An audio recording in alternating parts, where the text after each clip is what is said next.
Hello guys, welcome to Potter Paradox. So in this video, we will see what if Harry hired a goblin lawyer to audit the Potter's accounts. Dumbledore bashing. If you enjoy these kinds of stories, don't forget to show us some love by hitting the like button and subscribing to the channel. Your support means the world to us. Now, let's start the story. Chapter 1, The Audit. Harry Potter was pissed off. Not the usual kind of pissed off, like when Dudley had stolen his last chocolate frog, or when Snape had docked Gryffindor 50 points for breathing too loudly, actual quote. No, this was the slow-burning, gut-twisting kind of rage that settled in your chest like a lead weight and made your fingers twitch for something, anything, to hit. Because someone had been stealing from him. Not just a few sickles here or there. Not some petty pocket money. Thousands of galleons. Gone. Vanished. And not in big, obvious chunks either. No, that would have been too honest. This was the careful, methodical kind of theft that only showed up when you actually looked. And Harry had never looked before. He slammed the parchment down on his knees, the edges crinkling under his grip. The Gringotts statement was written in precise, tiny goblin script, the numbers neat and damning. Withdrawals. Transfers. Fees. All authorized by Albus Percival Wulfric Brian Dumbledore, magical guardian of Harry James Potter. His hands clenched. He was in the back of a rickety old Ford Anglia, not the enchanted one, just some muggle junk Fred Weasley had borrowed for the summer, parked behind a derelict garage 3 towns over from Little Whinging. The car smelled like stale crisps and something suspiciously like fire whiskey, and the seat was sticky under his thighs. But it was private. No Dursleys. No Order of the Phoenix tailing him.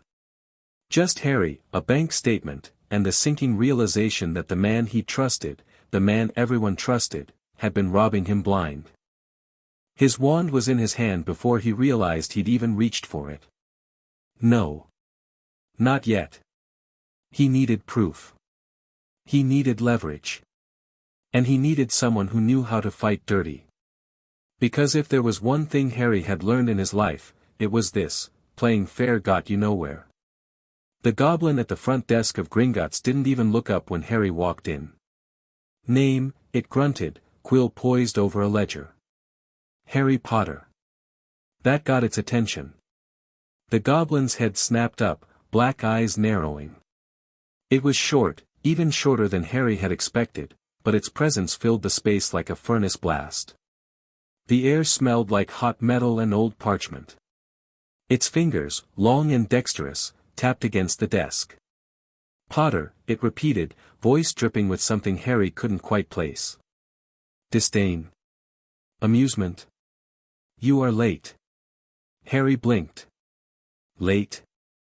The goblin, Ragnarok, according to the nameplate, leaned forward. First statement in 11 years. Most heirs review their accounts quarterly. Harry's stomach twisted. I didn't know I had accounts. Ragnarok's lips peeled back in something that wasn't quite a smile. Convenient. Harry exhaled through his nose.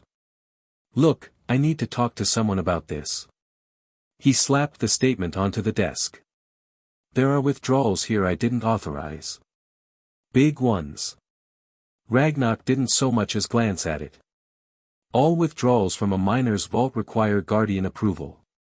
Exactly. The goblin's eyes flicked up. You contest the guardian's authority? Harry met its gaze. I contest theft. A beat of silence. Then, follow.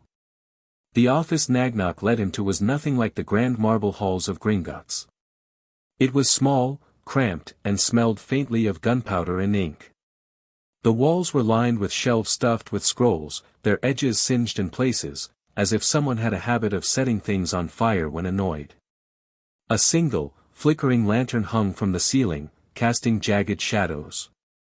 Ragnarok himself was older than Ragnarok, his face lined with deep grooves, his ears notched in places like he'd been in a few too many brawls. He wore a vest of what looked like dragon hide, the buttons made of unpolished gemstones. When he sat, the chair creaked ominously. "You want an audit," Nagnok said. "Not a question." Harry dropped into the seat across from him. "Yes." "Why?" "Because someone's been taking my money." Nagnok steepled his fingers. "Your guardian has been taking your money." Harry's jaw tightened. "Same difference." "Legally, no." Nagnok's voice was dry.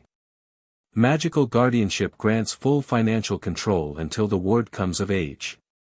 Dumbledore has done nothing illegal." Harry's fingers dug into his knees. "So that's it? I just, wait until I'm 17 and hope he stops." Nagnok's lips curled. "Did I say that?" Harry leaned forward. "Then what are you saying?" The goblin reached into his desk and slid a contract across the table. The parchment was thick, the ink still wet in places. "I am saying," Nagnok murmured, "that while Dumbledore may not have broken wizarding law, he has been careless with goblin banking protocols." Harry's pulse jumped. "What does that mean?" Nagnok tapped the contract.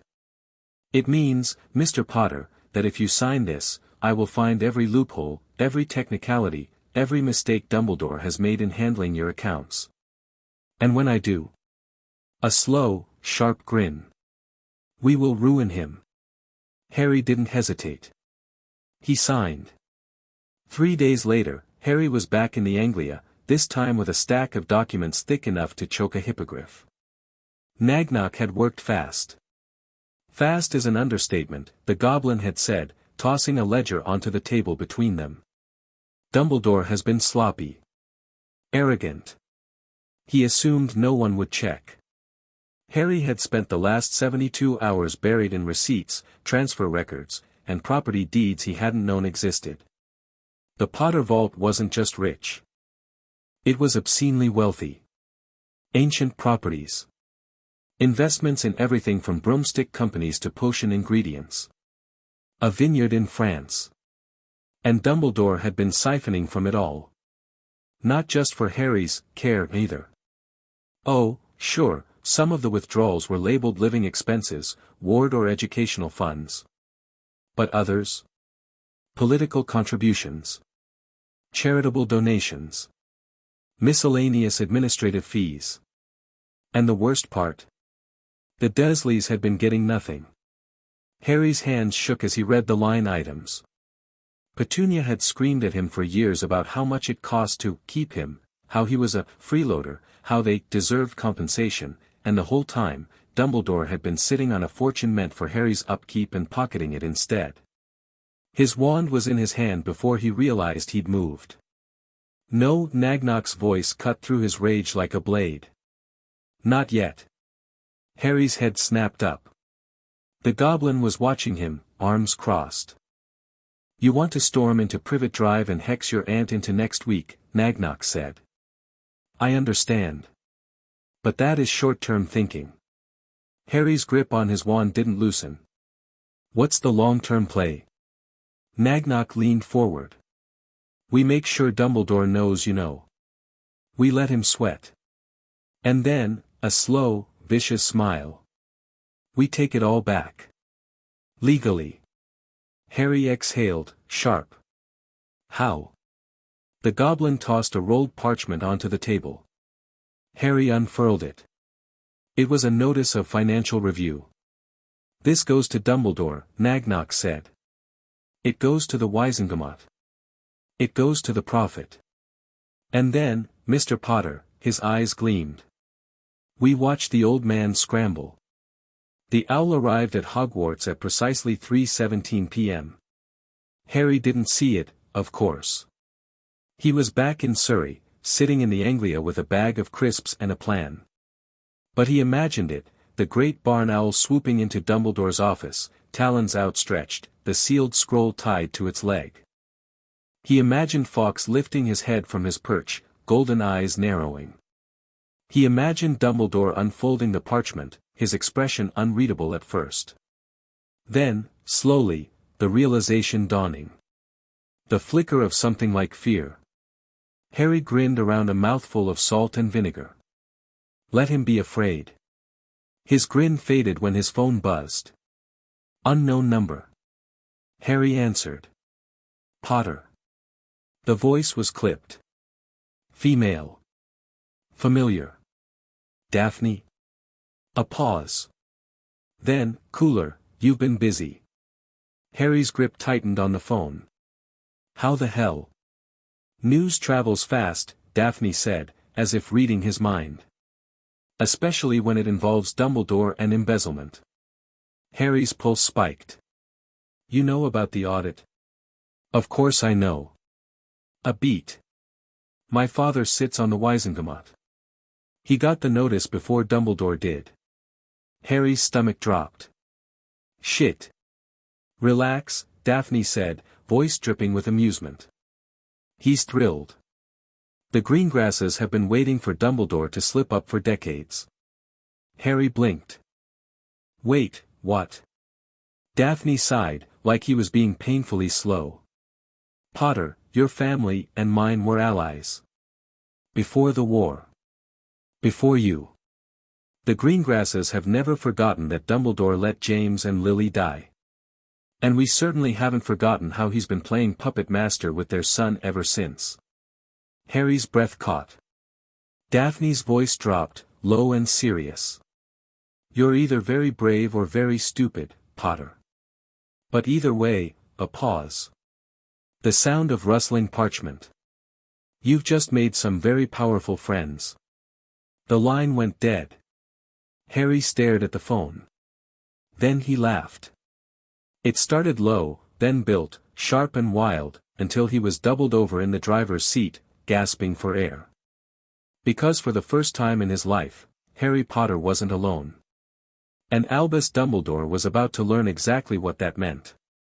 Chapter 2, The Legacy. The manor materialized like it was stepping out of a fog. 1 second, Harry was standing in an empty field somewhere in the Scottish Highlands, clutching a parchment with coordinates and muttering the phrase Nagnok had given him. The next, boom, there it was. Not Buckingham Palace or anything. Not some massive, gaudy fortress. Just a solid stone house with ivy crawling up the sides and a slate roof that gleamed dully in the morning light. 2 stories.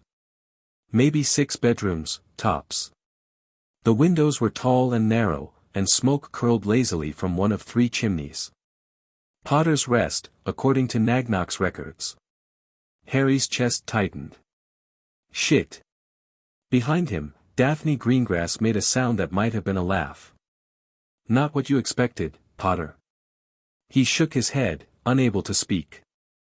Because it wasn't grand, wasn't ostentatious, it was perfect. The kind of house that looked like it had stories tucked in every corner. The kind of place where a family might actually live. It's been waiting for you, Daphne said, her voice softer than he'd ever heard it. Since that night. Harry swallowed. How do you know about this place? She stepped up beside him, her blonde hair whipping around her face in the wind. My mother used to visit. She and your mother were friends. Harry's head snapped toward her. What? Daphne's lips quirked. Surprised? The world didn't begin when you walked into Hogwarts, Potter.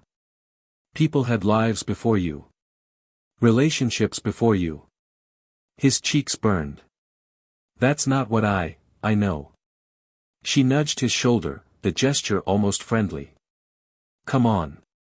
The wards will only let you in. I can wait. But when Harry approached the wrought iron gate, something strange happened. It swung open, not just for him, but for Daphne too. The metal hummed, like it recognized her. Daphne froze. That's not possible.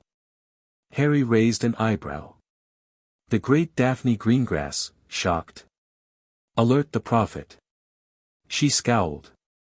The ward should only admit blood relations or those keyed in by the head of house. Maybe my parents keyed yours in. Not how it works. These are blood wards, Potter. They don't just remember people. Harry shrugged, suddenly tired of standing in a field debating magic theory. Well, they remember you. So either come in or don't. He strode forward, not waiting to see if she followed. The front door was heavy oak, reinforced with iron bands. No handle, just an ornate brass knocker shaped like a stag's head. Harry reached for it, but before his fingers could make contact, the door swung open. The entrance hall beyond was bathed in sunlight from high windows. Dust motes danced in the air. The floor was polished stone, the walls lined with tapestries faded with age. A wide staircase curved up to the second floor, the banister gleaming despite years of disuse. It smelled like cinnamon and old books. It smelled like home. Harry's throat closed up. "You all right?" Daphne's voice came from just behind him. He nodded stiffly, not trusting himself to speak. She stepped past him into the hall, her eyes sweeping over everything with a calculating gaze. "Preservation charms," she murmured. "High-quality ones. Expensive." Harry cleared his throat. "Where do we start?" Daphne glanced back at him. "The study. If there's anything worth finding, it'll be there." The study was exactly what Harry would have imagined, if he'd ever let himself imagine his father having something as normal as an office. Bookshelves lined 3 walls, crammed with leather-bound volumes and scrolls. A massive desk dominated the center of the room, its surface cluttered with parchment and quills as if someone had just stepped away for a moment.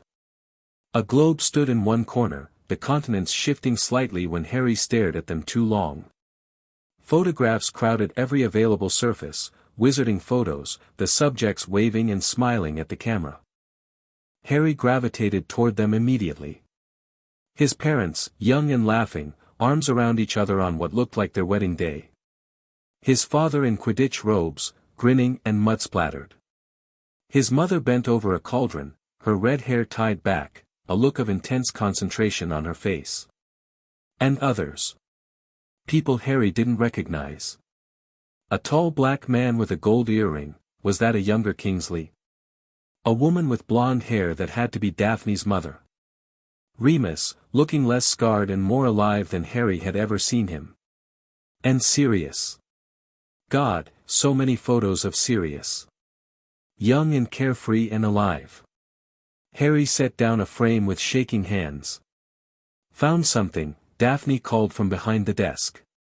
She held up a leather-bound book, the cover embossed with the Potter crest, a shield with a stag rampant. "Family grimoire." Harry moved closer. "What's in it?" "Everything." She ran her fingers over the cover reverently. "Family history.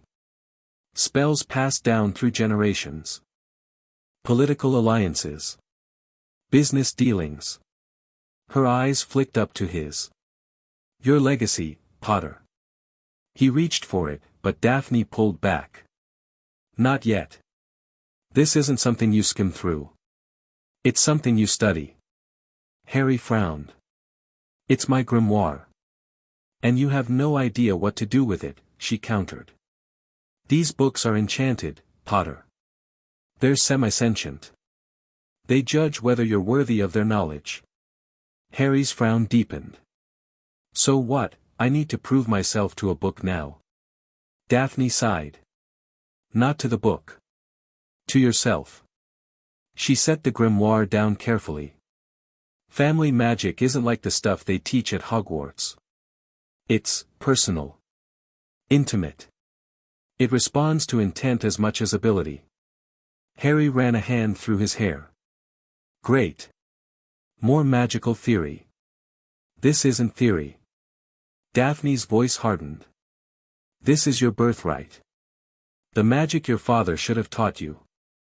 The history your mother should have shared." The words hit like a physical blow. Harry turned away, his eyes catching on a small portrait he hadn't noticed before. It hung behind the desk, partially hidden by a curtain. A stern-looking man with Harry's jawline stared out from the frame, his eyes, hazel, not green, sharp and assessing.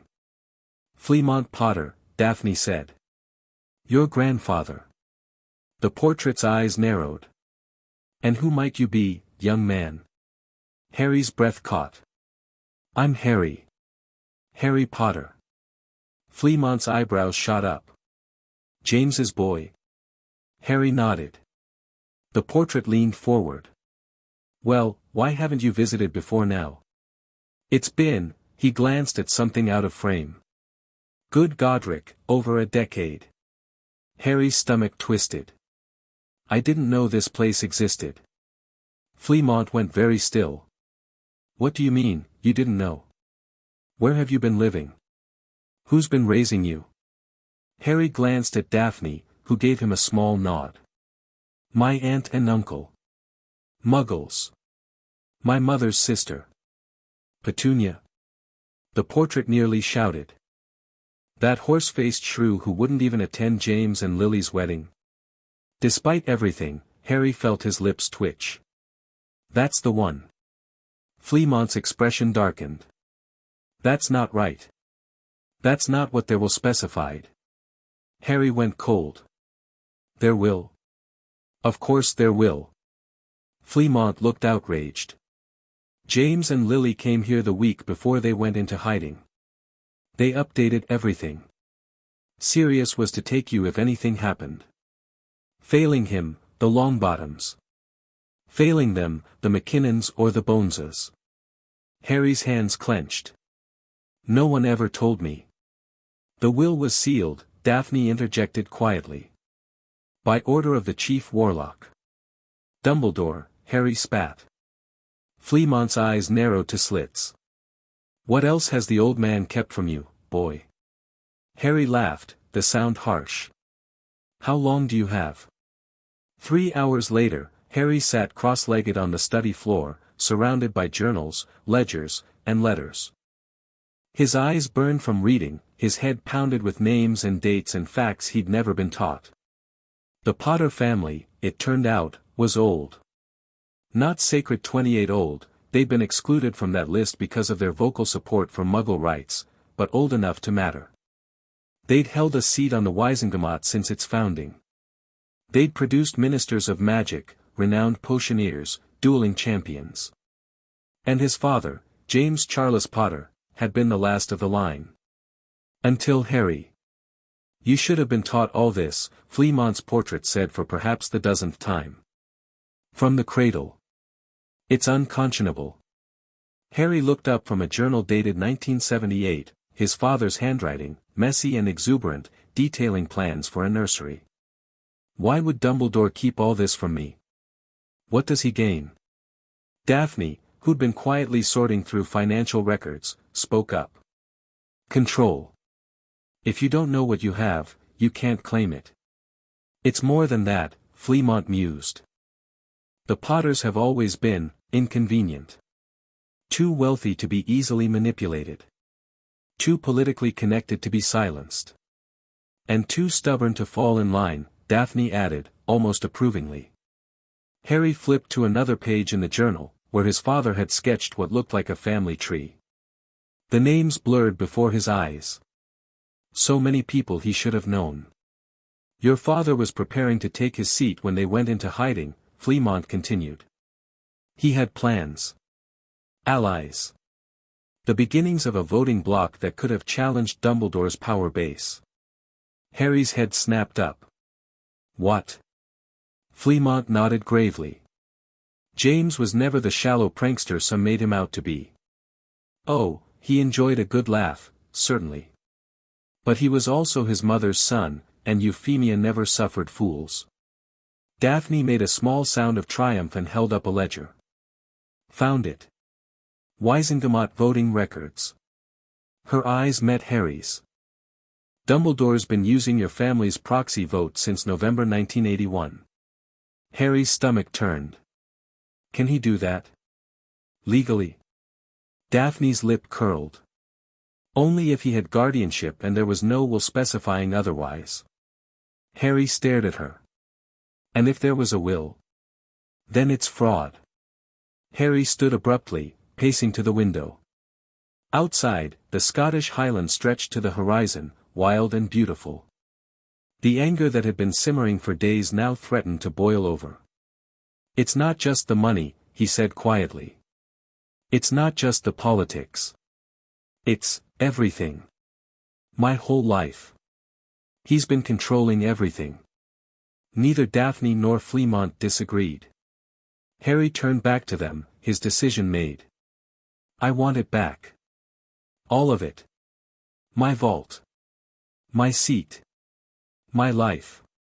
Daphne stood, brushing dust from her robes. Then you'll need leverage. Harry smiled grimly. I'm pretty sure we just found it. Nagnok looked like a predator scenting blood. Sealed wills, the goblin repeated, his black eyes gleaming. Unauthorized proxy votes. Hidden properties. He shuffled through the documents Harry had brought back from Potter's Rest. This is comprehensive. Harry leaned forward in his chair. They were back in Nagnok's office at Gringotts, the air thick with anticipation. So we can move forward. Nagnok's lips peeled back in what might have been a smile. Oh yes, Mr. Potter. We most certainly can. Daphne, seated beside Harry, cleared her throat. The question is strategy. How do we proceed without Dumbledore shutting it down? Nagnok's gaze shifted to her. Dumbledore has power in the wizarding world, Miss Greengrass. But Gringotts is Goblin territory. Meaning? Harry prompted. Meaning, Nagnok said, sliding a fresh contract across the desk, that we can initiate proceedings from here. Goblin proceedings. By the time Dumbledore realizes what's happening, it will be too late to stop it. Harry picked up the quill. What exactly am I signing? A formal challenge to guardianship, Nagnok explained. Based on financial malfeasance and breach of fiduciary duty. Harry frowned. In English? Daphne rolled her eyes. You're accusing Dumbledore of stealing from you and mismanaging your estate. Which he has, Nagnok added. Harry nodded slowly. And this, what, gets him removed as my guardian? Eventually, Nagnok said. But first, it triggers an automatic review by the Department of Magical Law Enforcement. All his financial decisions regarding your estate will be examined. All his votes in your name will be scrutinized. And if the will is found? Daphne asked. Nagnok's grin was all teeth. Then Dumbledore faces charges of will tampering. A serious crime, even for the chief warlock. Harry stared at the contract. This was it. The point of no return. Once he signed, he'd be declaring open war on the most powerful wizard in Britain. He signed. Nagnok took the parchment, his expression satisfied. Excellent. Now, as to your housing situation, Harry blinked. My what? You can't go back to the Muggles, Daphne said, as if it were obvious. Not now. Dumbledore will know something's up the moment this filing hits the Ministry. He'll try to contain you. Harry's jaw tightened. I'm not hiding. Not hiding, Nagnok corrected. Strategically relocating. To where? Potter's Rest, Daphne said. It's unplottable. The wards are ancient and powerful. And apparently, she added with a hint of asperity, they recognize me. Harry looked between them. Won't that be the first place Dumbledore looks? Nagnok shuffled some papers. According to our records, Dumbledore has never accessed the Potter Properties Registry. It's possible he doesn't even know it exists. And if he does? Then you'll have home ground advantage, Daphne said. The wards will respond to you as head of house. Not to him. Harry exhaled slowly. What about the underage magic restriction? Nagnok snorted. Ancestral homes are exempt. The trace doesn't function within family wards. Another piece of information no one had bothered to tell him. Another way he'd been kept dependent. Fine, Harry said. Potter's Rest it is. Hermione's letter arrived by regular owl post 3 days later. Harry was in the library at Potter's Rest, sorting through a mountain of old correspondence his parents had left behind. Daphne was, somewhere. She'd been coming and going from the manor with increasing frequency, usually returning with armfuls of books or scrolls she refused to explain. The owl, a plain barn owl, not Hedwig, who Harry had left at the burrow for safety, tapped at the window impatiently. Harry let it in, untying the letter from its leg. The handwriting on the envelope was unmistakably Hermione's, neat, precise, and slightly smaller than necessary, as if she was always trying to fit more words onto the page than it could reasonably hold. Harry broke the seal. "Harry, what have you done? The entire order is in an uproar. Mrs. Weasley is beside herself. Dumbledore's been in and out of Grimmauld Place at all hours, looking grimmer each time. No one will tell us anything concrete, but Ron overheard Tonks telling Lupin that you've gone rogue and filed papers against Albus. Is this about Sirius? Harry, I understand you're grieving, but, no, that's not fair. I'm sorry. I don't know what this is about because you haven't told me. Ron thinks you've lost the plot. He wanted me to write and tell you to come to the burrow immediately so everyone can sort you out. I'm not doing that, obviously, because contrary to what everyone seems to believe, you're not stupid. But I am worried. And confused. And if you're taking on Dumbledore, you shouldn't be doing it alone. Please write back. Tell me what's going on. Tell me how I can help. Love, Hermione. P.S. Wherever you are, the Order can't find you. Mundungus let slip that they've been trying to track you for days without success. Good job on that, at least. Harry read the letter twice, his emotions a tangle. Relief that Hermione wasn't immediately taking Dumbledore's side. Guilt that he hadn't thought to contact her sooner. Amusement at the image of the Order running in circles trying to find him. And something else. Something that felt uncomfortably like doubt. Was he overreacting? Was this all just grief over Sirius, like Hermione suggested? Bad news? Harry looked up. Daphne stood in the doorway, her arms full of what looked like legal textbooks. He held up the letter. From Hermione. The Order's freaking out. Daphne snorted, dropping her books onto a side table. Of course they are. Their puppets cut his strings. Harry frowned. They're not all bad. Remus, Tonks, they care about me. I'm sure they do, Daphne conceded, sitting across from him. But they also follow Dumbledore. You really think they'll choose you over him when it comes down to it? Harry wanted to say yes. He desperately wanted to say yes. But the truth was, he didn't know.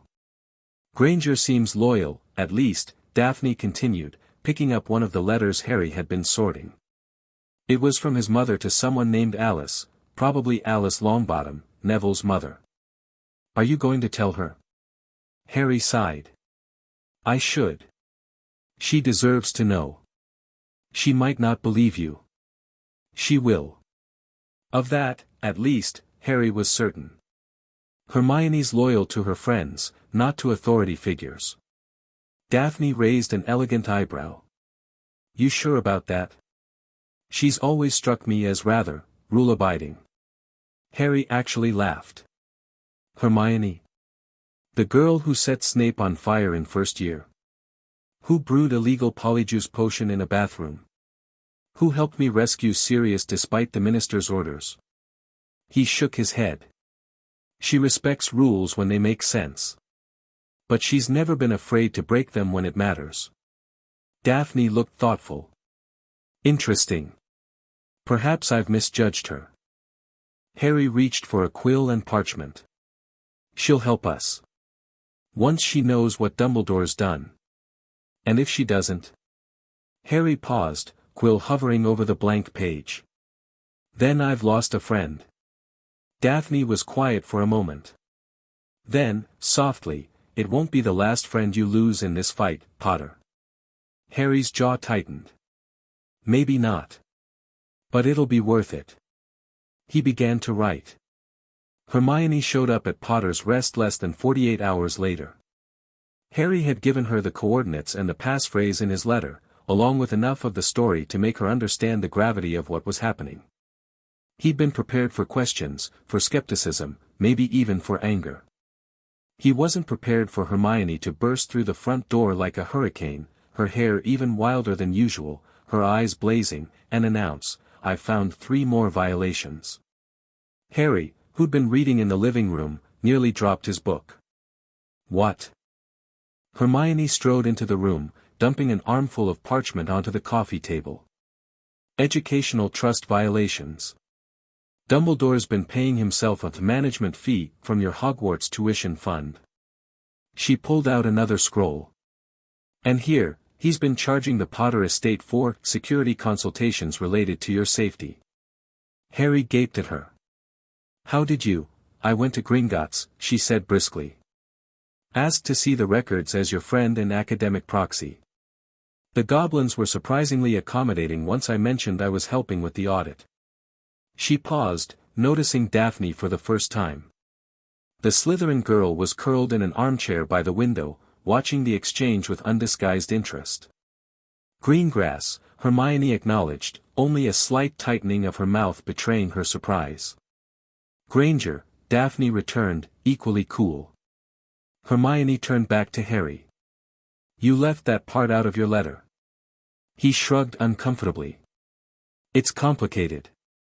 "Isn't it always?" Hermione muttered. She sat on the sofa, pushing aside a stack of books. "How long have you been here?" "About a week." She nodded, looking around the room with obvious curiosity. "It's lovely. I can see why your parents chose it." Something warm unfurled in Harry's chest.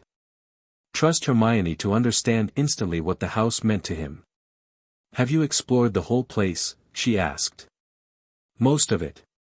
There's a potions lab in the basement I haven't really touched yet." Hermione's eyes lit up. "Your mother's?" Harry nodded. "According to my grandfather's portrait, she was working on some experimental charms research before. You have a portrait of your grandfather?" Hermione was practically vibrating with excitement now. "Harry, that's incredible. Magical portraits retain so much of the subject's knowledge and personality. You could learn so much about your family history." "Already have been," Harry said, smiling despite himself. It was such a Hermione reaction. "He's been filling me in on Potter family traditions. Did you know we traditionally have seats on both the Wizengamot and the Hogwarts Board of Governors?" Hermione's expression darkened. "And Dumbledore's been controlling both." "Not for much longer," Daphne interjected. Hermione glanced at her. "The hearing's been scheduled, then?" Daphne blinked, clearly surprised that Hermione knew about it. "Next Tuesday. Closed session." "That works in our favor," Hermione mused. "Less opportunity for Dumbledore to manipulate public opinion beforehand."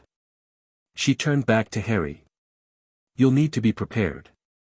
The Wizengamot will expect you to understand the charges you're bringing." Harry gestured to the books scattered around the room. "Been studying. Magical guardianship laws. Financial regulations. Wizengamot procedures." Hermione looked impressed. "Good. And your case?" "Rock solid," Daphne said. "We've documented over 50 separate financial irregularities. The sealed will is the smoking gun, but even without it, the pattern of self-dealing is damning." Harry watched as the two girls, so different in background and temperament, slipped into legal analysis as naturally as breathing. Hermione, her voice growing more animated as she spotted connections between regulations and violations. Daphne, cool and precise, laying out political implications and potential counterattacks. It was surreal. And oddly comforting. "We should focus on the misappropriation of Potter votes," Hermione was saying. "That's a clear breach of magical trust. The financial issues, while serious, could be explained away as administrative oversights." Daphne nodded slowly. "Agreed. And we should emphasize the pattern of isolation. Keeping Potter ignorant of his heritage, his properties, his political standing, it speaks to intent. Harry cleared his throat. I'm right here. Both girls looked at him. Sorry, Hermione said, not sounding particularly sorry. It's just, this is fascinating, Harry. The legal and political implications are less important than the personal ones, Harry cut in firmly. This isn't just about laws and regulations. It's about my life. My parents' legacy. What was taken from me. The room went quiet. Then Hermione reached over and squeezed his hand. You're right. I'm sorry. Daphne's expression softened fractionally. We'll make it right, Potter. All of it. Harry exhaled slowly. That's the plan. Ron's letter arrived the next morning. It wasn't friendly. Harry, what the bloody hell, mate? Mum's going mental. Dad's working overtime at the ministry dealing with Potter situation memos. Even Fred and George are worried, and they don't worry about anything. And now Hermione's disappeared too. After getting some mysterious letter from you. Look, I get you're upset about Sirius. We all are. But this, whatever this is, isn't the way to deal with it. Dumbledore says you're being manipulated. That someone's taking advantage of your grief to turn you against the people who care about you. And honestly, it kind of looks like he's right. Come to the Burrow. We can sort this out. Before you do something you can't take back. Harry crumpled the letter in his fist, his jaw clenched so tight it ached. Bad news? Hermione asked, looking up from her own letter writing. She'd set up a makeshift office in the sunroom, parchment and books spread across a wicker table. Harry tossed the balled-up letter onto the table. Ron. Hermione's expression fell as she smoothed out the parchment and read. Oh, Harry. I'm sorry. He shrugged, aiming for casual and missing by a mile. Not unexpected, right? Ron's always been quick to believe the worst. Hermione bit her lip. That's not entirely fair. He doesn't know what we know. Because he didn't bother to ask. Harry snapped. Notice how his letter doesn't contain a single question about why I'm doing this. Just accusations and demands that I fall back in line. Hermione sighed. You know how he gets, Harry. And, well, the Weasleys do owe Dumbledore a lot. Harry's anger deflated slightly. I know. I just. He trailed off, running a hand through his hair. Hoped he'd trust you more, Hermione finished quietly. Yeah. They sat in silence for a moment, sunlight streaming through the windows, dust motes dancing in the air. Then Harry straightened. It doesn't matter. We keep going. Hermione nodded. We keep going. The day before the hearing, Remus Lupin showed up at Potter's Rest. Harry was in the garden, practicing shield charms, because Wizengamot politics weren't the only battlefield he needed to prepare for, when the wards hummed. Not the sharp alarm of an intruder, but the gentler pulse that indicated a visitor at the boundary. He straightened, wand at the ready. Daphne? She materialized from the kitchen doorway, her own wand already drawn. Recognized signature. Lupin, Remus John. Harry's heart skipped. The wards know him.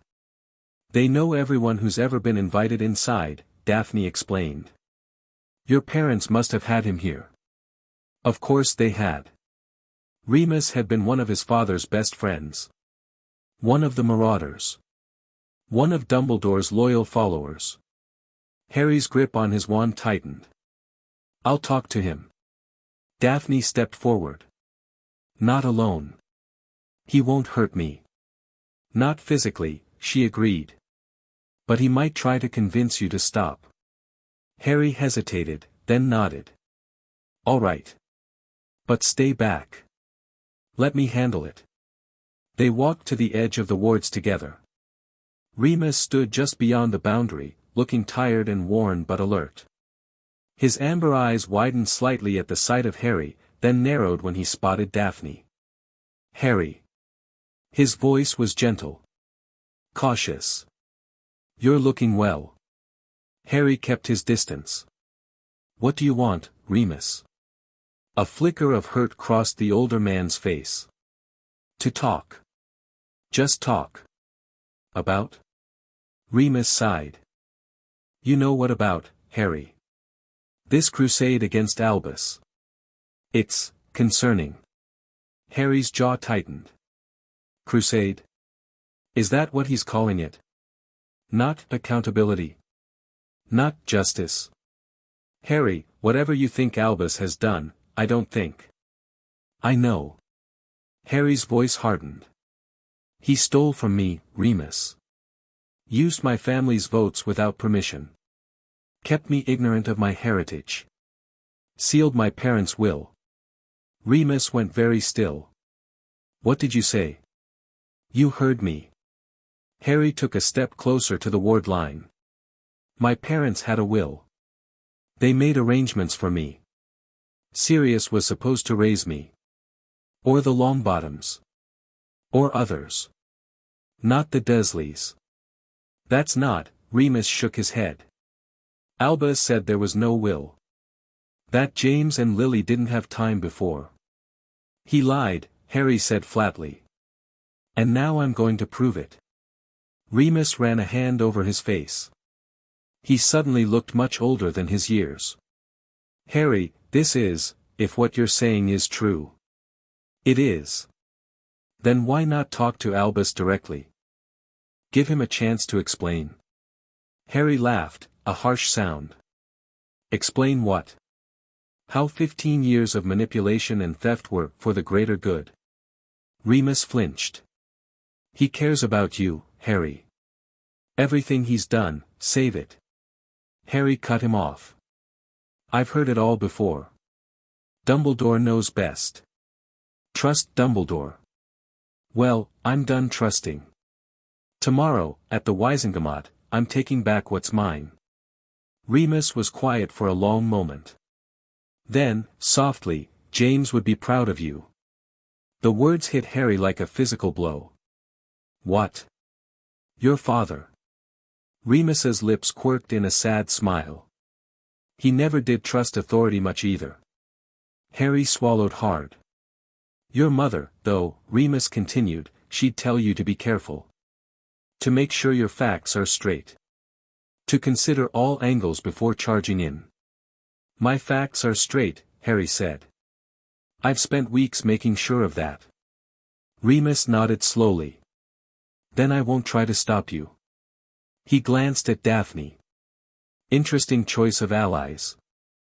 She's been more helpful than most of the Order, Harry said pointedly. Remus winced. Fair enough.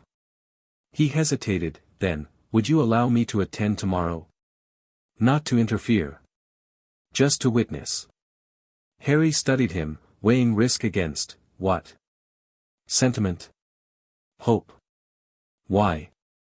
Because if what you say is true, then I've been complicit in something unforgivable. Remus's voice was steady, but his eyes were pained. And I need to see it made right. Harry felt something in his chest loosen, just slightly. All right. But no warning, Dumbledore. Remus straightened. You have my word. It wasn't trust, not exactly. But it was something. That night, Harry couldn't sleep. He paced the length of his bedroom, not the master suite, which had been his parents', but a smaller room that might once have been a guest chamber. The walls were a soothing blue, the furniture simple but well made. A wizarding photograph on the nightstand showed his parents dancing at their wedding, their eyes only for each other. In less than 12 hours, he'd face Dumbledore before the Wizengamot. Everything he'd discovered, every betrayal and manipulation, would be laid bare. He'd reclaim his heritage, his independence, his right to make his own choices. He should have felt ready. Triumphant, even. Instead, he felt hollow. A soft knock at the door pulled him from his thoughts. Come in. It was Hermione, her hair pulled back in a loose braid, wearing what appeared to be borrowed pajamas. Can't sleep? Harry shook his head. She closed the door behind her and perched on the edge of his bed. Nervous about tomorrow? Not exactly. He resumed pacing. It's just, after tomorrow, everything changes. Again. Hermione watched him with understanding eyes. That's not always a bad thing. No, but... Harry struggled to articulate the knot of emotions in his chest. I keep thinking about what I've lost. What was taken from me? This house. My family history. A normal childhood. You can't get those years back, Harry. I know. He stopped by the window, staring out at the moonlit garden. But I keep wondering, who would I have been? If I'd grown up here, knowing who I was? If I'd had people who cared about me from the beginning? Hermione was quiet for a moment. Then she stood and moved to his side, her shoulder brushing his. You'd still be you, she said softly. Brave. Loyal. Stubborn to a fault. A small smile. With better study habits, maybe. Harry huffed a laugh despite himself. The point is, Hermione continued, everything that's happened, good and bad, has shaped you. But it doesn't define you. She looked up at him, her expression earnest. Tomorrow isn't just about what you've lost, Harry. It's about what you're claiming for your future. Harry took a deep breath. When did you get so wise? I've always been wise. You just don't listen to me often enough. This time his laugh was genuine. Fair. They stood in comfortable silence, watching the stars. He'll fight back, Harry said eventually. Dumbledore. After tomorrow, he'll find a way to retaliate. Hermione's expression hardened. Let him try. He's not the only one with resources and allies anymore. Harry glanced at her, touched by the fierce protectiveness in her voice. Thanks, Hermione. For believing me. For being here. She squeezed his hand. Always. The next morning dawned clear and bright. Harry stood before the mirror in what had once been his father's study, adjusting formal robes that Daphne had insisted were essential for the hearing. They were deep green, to match your eyes and remind everyone of your Slytherin connections, Daphne had explained, with the Potter crest embroidered in gold over the heart. He barely recognized himself. You look like a proper heir, Fleamont's portrait commented approvingly. James would be strutting like a peacock. Harry's lips quirked. And my mother? Lily would be checking your wand holster and going over legal precedents one last time, Fleamont said fondly. That girl was nothing if not thorough. Harry touched the wand holster strapped to his forearm, a gift from Nagnok, crafted from basilisk hide, with runes for speed and accuracy carved along the edges. I think I've got both bases covered. A knock at the door. Daphne entered, resplendent in formal robes of her own, silver blue, the greengrass colors. Her blonde hair was swept up in an elegant knot, making her look older than her 16 years. It's time, she said. The others are ready. Harry nodded, taking a final deep breath. Let's go. They walked to the entrance hall, where Hermione waited with Nagnok. Hermione wore simple but elegant navy robes, a last-minute purchase, given that she hadn't packed for a Wizengamot hearing when she'd fled to Potter's Rest. Nagnok was in what Harry assumed was Goblin formal wear, a severe black suit with silver piping, accented with a vest that appeared to be made from dragon scales. The paperwork is prepared, Nagnok said without preamble. The evidence is indexed and duplicated. We have statements from the goblins who witnessed your parents' will. We are, as humans say, locked and loaded. Harry nodded. And you're sure they can't just dismiss the case? They'll try, Daphne said grimly. But we've filed under Section 73 of the Magical Guardianship Act. That guarantees a hearing before the full Wizengamot. And the press? Hermione smiled thinly. Anonymous tip to every publication except the Prophet. They'll be waiting outside the chamber. Harry took another deep breath. All right. Let's do this. They stepped outside, beyond the manor's wards, and linked arms for side-along apparition, Daphne with Harry, Nagnock with Hermione. Harry took one last look at Potter's Rest, sunlight gleaming on its slate roof and ivy-covered walls. Home, he thought. I'm fighting for home. Then they vanished with a crack, leaving only silence behind. Chapter 3, The Reckoning. The Ministry of Magic's atrium was a zoo. Reporters swarmed like pixies, cameras flashed like miniature lightning storms, and the noise, Merlin, the noise, hit Harry like a physical wall the moment they stepped out of the apparition point. Mr. Potter. Is it true you're accusing Albus Dumbledore of theft? Harry. Over here. Did Dumbledore really seal your parents' will? Potter. Has the chosen one turned against the light? Harry kept his head down, Daphne's hand firmly on his elbow guiding him through the crush. Nagnock walked ahead, the crowd instinctively parting for the scowling goblin. Hermione brought up the rear, her wand visibly ready at her side. Don't respond, Daphne murmured. Not yet. Save it for after. Harry nodded tightly. His heart hammered against his ribs, adrenaline surging through his veins. This was really happening. In less than an hour, he'd faced Dumbledore before the entire Wizengamot. He'd been angry for weeks, a slow-burning, righteous fury that had kept him focused, kept him moving forward. But now, surrounded by the chaos they'd unleashed, Harry felt something else creeping in around the edges. Doubt. What if they were wrong? What if Dumbledore had a perfectly reasonable explanation for everything? What if Harry was about to publicly humiliate the most respected wizard in Britain over a misunderstanding? Then he caught a flash of silver beard and half-moon spectacles across the atrium, and his doubts evaporated like morning dew. Dumbledore stood with a cluster of wizards in plum-colored robes, Wizengamot members, preparing to enter the chamber. His expression was serene, his posture relaxed, as if today were no different from any other day. As if he hadn't spent 15 years systematically controlling and manipulating Harry's life. And something in Harry's chest hardened to steel. There he is, he said quietly. Daphne followed his gaze. He doesn't look worried. He doesn't know what's coming. Harry's voice was steady. He thinks this is just about the money. Nagnock, overhearing, flashed a vicious grin. A common mistake among wizards. Underestimating what truly matters. They reached the elevator that would take them to the Wizengamot chambers. As they stepped inside, Harry caught Dumbledore's eye across the atrium. For a split second, the old wizard's mask slipped, surprise, then calculation, then something that might have been concern flickered across his features. Then the elevator doors closed, and they were descending into the bowels of the ministry. Ready? Hermione asked softly.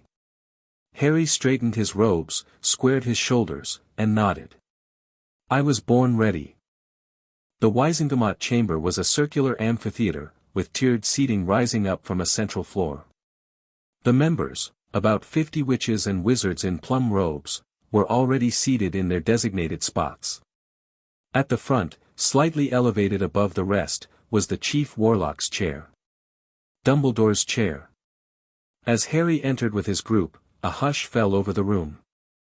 Every eye turned to follow his progress across the floor to the petitioner's table.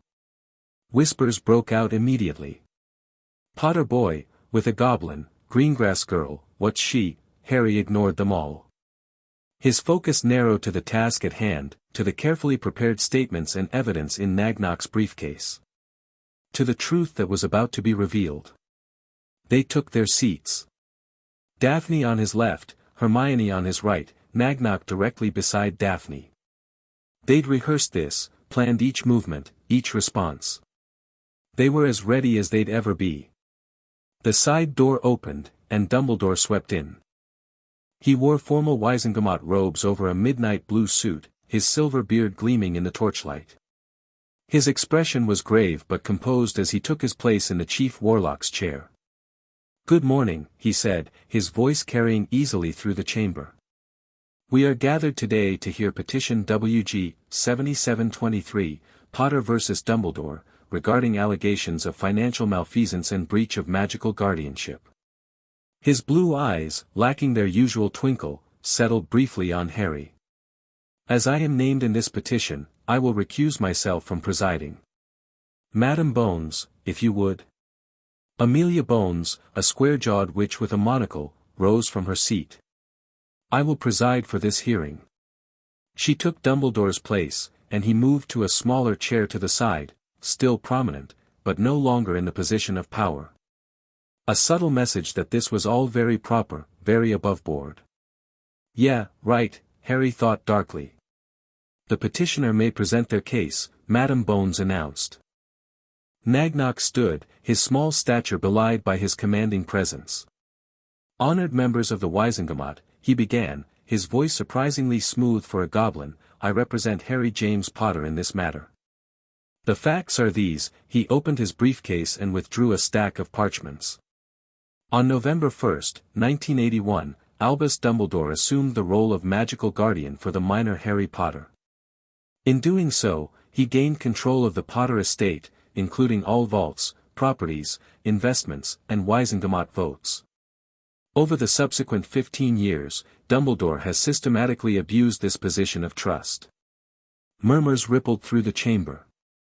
Dumbledore remained impassive. First, Nagnock continued, he concealed the existence of a valid will left by James and Lily Potter. This will, witnessed and filed with Gringotts on October 16, 1981, specified guardianship arrangements for their son that expressly excluded placement with Petunia Desley. The murmurs grew louder. Madam Bones rapped her gavel. Silence. Second, Nagnock pressed on, Dumbledore diverted funds from the Potter vaults for purposes unrelated to Mr. Potter's care or education. These diversions total over 50,000 galleons and include payments to organizations and individuals with no discernible connection to Mr. Potter's well-being. Now the whispers were outright exclamations of shock. Harry kept his eyes fixed on Dumbledore, who had finally begun to look concerned.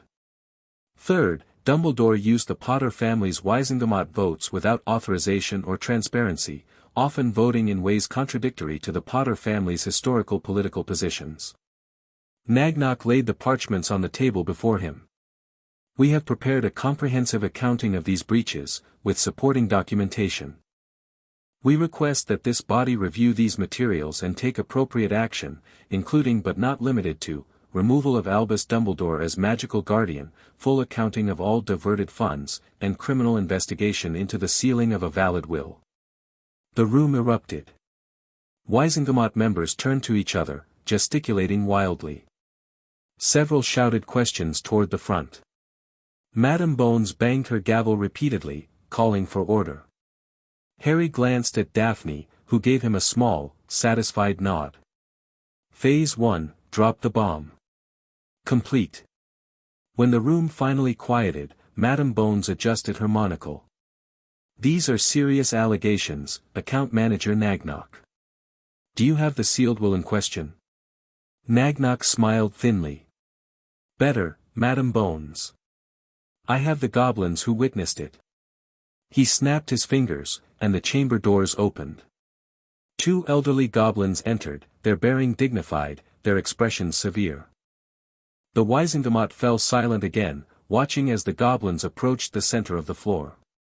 May I present, Nagnock said, Senior Account Managers Gornick and Snaglock of Gringotts Bank, witnesses to the last will and testament of James and Lily Potter. Madam Bones leaned forward. Account Managers, is it true that you witnessed the Potter's will? The older of the two, Gornick, stepped forward. It is. On October 16, 1981, James and Lily Potter came to Gringotts to update their will. My colleague and I witnessed their signatures and sealed the document according to Goblin banking protocols. And what did this will specify regarding guardianship of their son? Gornick's black eyes glittered. The will designated Sirius Black as primary guardian. In the event of his unavailability, the Longbottoms were named. Following them, Amelia Bones and Minerva McGonagall were listed as alternatives. A shocked murmur ran through the chamber. Amelia Bones herself looked startled.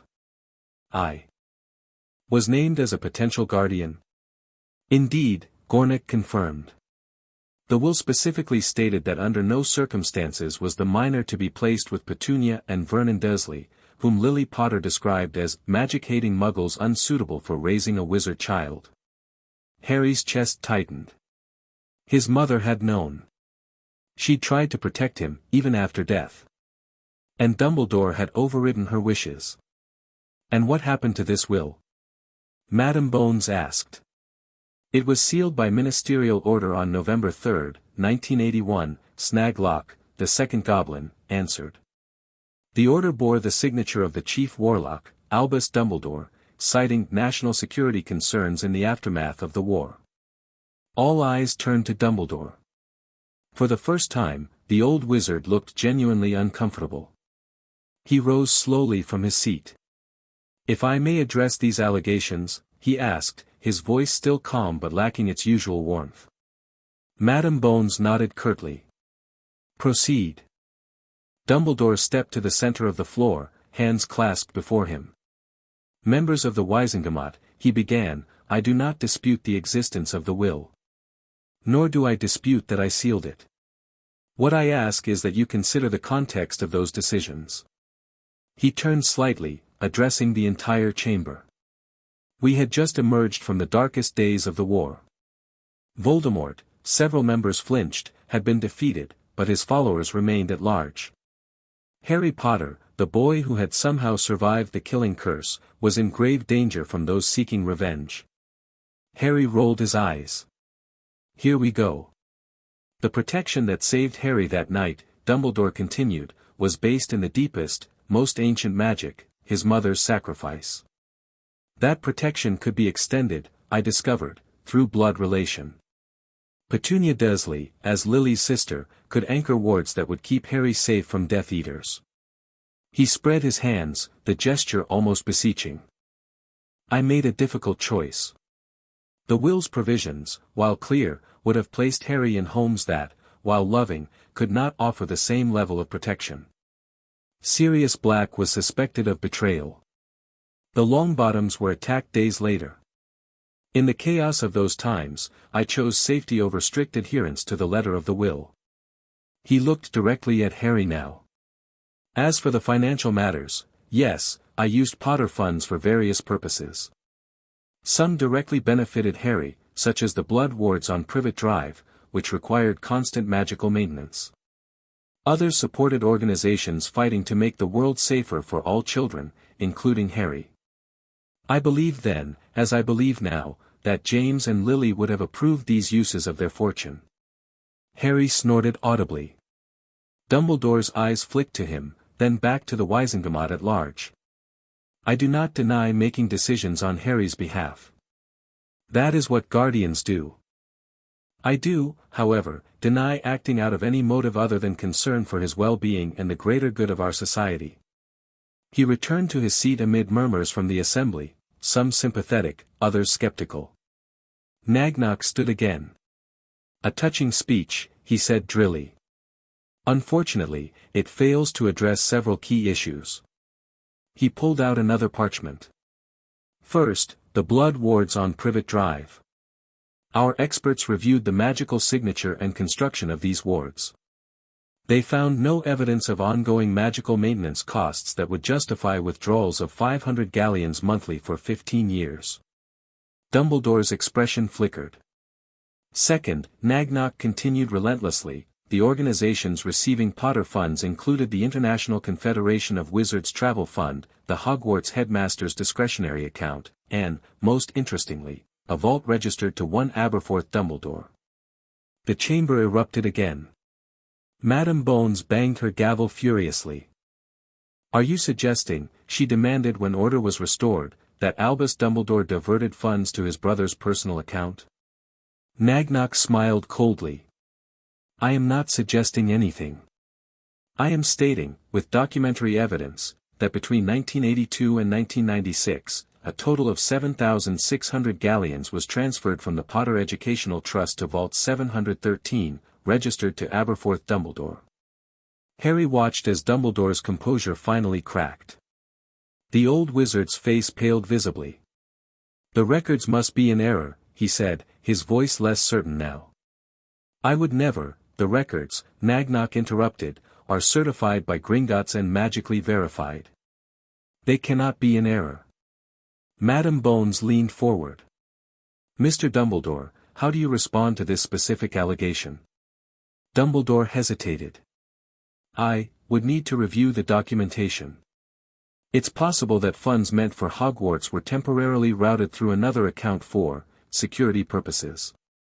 "For 15 years?" Nagnock asked skeptically. "The war never truly ended," Dumbledore replied, some of his confidence returning. "Precautions remained necessary." Harry had heard enough. He stood suddenly, drawing every eye in the chamber. "May I speak?" he asked Madam Bones, his voice steady despite the fury coursing through him. She studied him for a moment, then nodded. "You are the petitioner, Mr. Potter. You may address the Wizengamot." Harry moved to the center of the floor, where Dumbledore had stood moments before. He could feel the weight of dozens of stares, the expectation hanging heavy in the air. Dumbledore watched him with wary eyes. "I've listened to Professor Dumbledore talk about difficult choices and the greater good," Harry began, his voice carrying clearly. "I've heard him justify sealing my parents' will and spending my family's money. But what I haven't heard is the truth." He looked around the chamber, meeting the eyes of various Wizengamot members. "The truth is simple. Albus Dumbledore decided that he knew better than my parents. Better than the law. Better than the magical guardians my parents chose for me. He decided that my life was his to control." Harry turned to face Dumbledore directly. "You placed me with people who hated magic. Who kept me in a cupboard under the stairs for 10 years. Who never told me I was a wizard, who I really was, or what happened to my parents.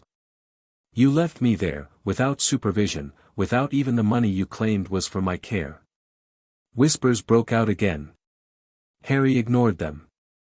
"You kept me ignorant of my family heritage. Did you know I only learned last week that I owned more than a trust vault? That the Potters have a seat on this very body? That we have ancestral properties I could have visited, portraits of my grandparents I could have spoken to?" Dumbledore's expression was pained. "Harry, no," Harry cut him off. "You don't get to harry me. Not anymore.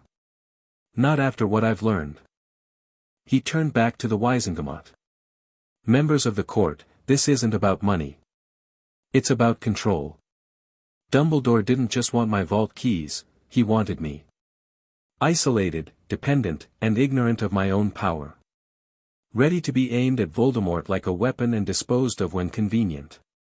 Gasps echoed through the chamber. Dumbledore rose to his feet. "That is an outrageous accusation." "Is it?" Harry shot back. "Then explain the prophecy. Explain why you never trained me, despite knowing Voldemort would return. Explain why you let Sirius rot in Azkaban without a trial, when he was the one person who would have put my interests before yours." The room fell deathly silent. "I am not asking for pity," Harry continued, his voice quieter now. "I am asking for justice. Remove Albus Dumbledore as my guardian. Restore my family's property and political rights to my control. And investigate the sealing of my parents' will for what it was, a criminal act that condemned me to a childhood of neglect." He returned to his seat, legs slightly shaky but head held high. Hermione squeezed his hand under the table. Daphne's eyes held something that might have been respect. Madam Bones cleared her throat. "This is not a simple matter to adjudicate. The Wizengamot will need to review the evidence in detail." She glanced at the goblins. "Account managers, are you prepared to provide copies of your records for review?" Nagnock nodded. "We have brought certified copies of all relevant documents." He gestured, and a goblin assistant entered with a large box of scrolls. "Very well." Madam Bones adjusted her monocle again. "The Wizengamot will recess for 2 hours to examine this evidence. We will reconvene at, she checked a pocket watch, 1 o'clock precisely. She banged her gavel, and the chamber erupted into conversation. That was brilliant, Hermione whispered as they made their way to a private anteroom off the main chamber. Did you see Dumbledore's face when you mentioned the prophecy? Harry nodded, still running on adrenaline. It was a guess, really. I figured if he'd hidden everything else from me, the prophecy couldn't have been the only thing. Daphne closed the door behind them, sealing it with a privacy charm. Strategic mention of Black's lack of trial, too. That will resonate with the law and order types on the Wizengamot.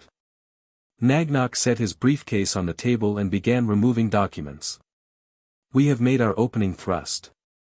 Now we must prepare for their counterattack. Harry slumped into a chair. The anger that had sustained him through his speech was ebbing, leaving exhaustion in its wake. What kind of counterattack? What else can Dumbledore possibly say?